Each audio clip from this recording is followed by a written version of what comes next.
I'm starting on modifying this Air Warriors Predator. What we're going to be doing is painting it and dropping in a broken Nerf Retaliator spring.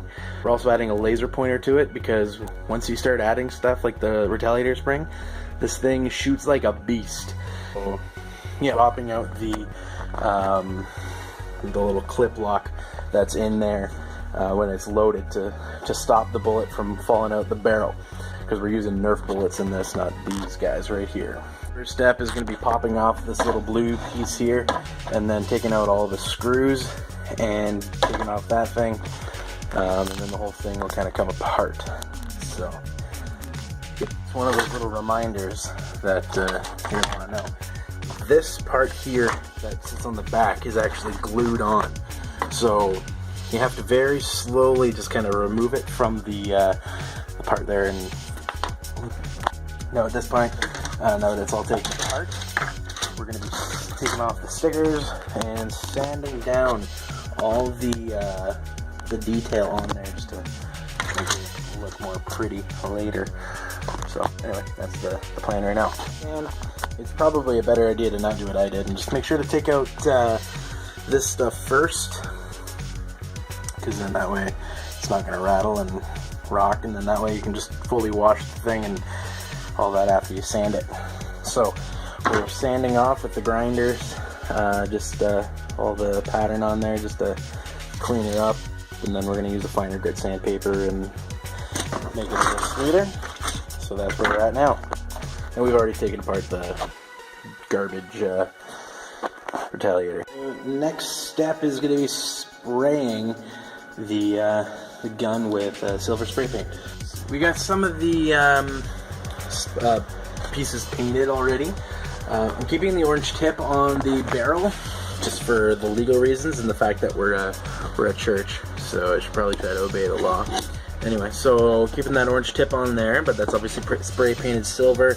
The scope is spray painted silver. I just use some masking tape to just make sure that I don't get any tape on the lenses there. I'm going to be using this armor coating, the epoxy repair pellets, and that's actually what we're going to use to keep the laser pointer on the rifle. So it should look pretty slick once it's done. Right now I'm going to just kind of put some touches on the scope right now. To avoid injury, do not modify dart.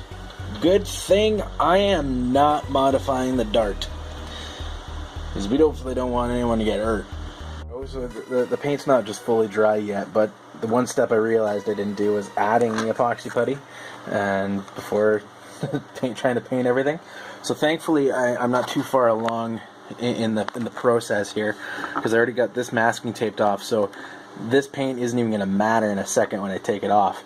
And then we're going to see the contrast between the red and the silver, which I'm pretty stoked about, because if you just see even just these two sitting there like that, that's going to look pretty slick. And so I'm excited to see what happens when we add that blue. And here we go. This is what it's looking like so far. Some touch-up stuff that I didn't really think about. But ultimately it's starting to shape up pretty nice. I'm excited. And I've added some grime and also the name Prime to the gun.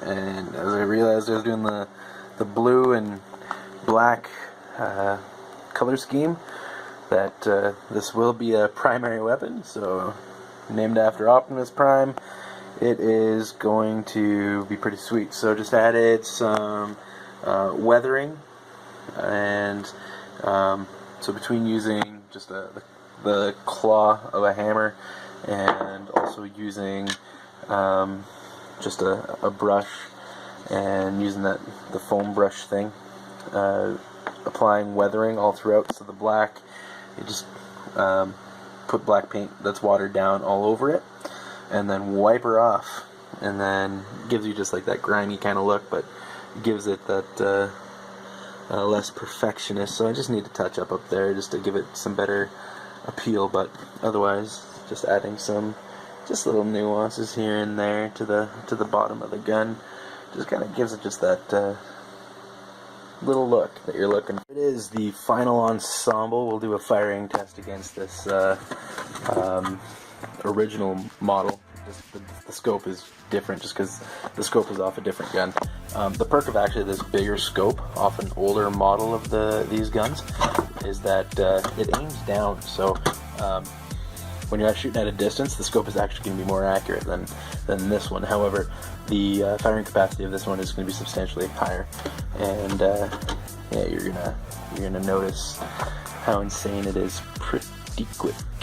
So here we go. Firing test is about. Okay, so the prime, after it's been working a few times, it actually does shoot better than the original. It just has way more power, so the darts are a lot less accurate. So if you look between those doors, that's literally, the darts would go anywhere from between there to hitting like the top of the ceiling to there if I'm just aiming straight. So literally modify at your own risk doing a retaliator spring. The other one has better groupings. They will, like the original one, it will all hit like basically right above that plug back there, if you kind of see that in the blur.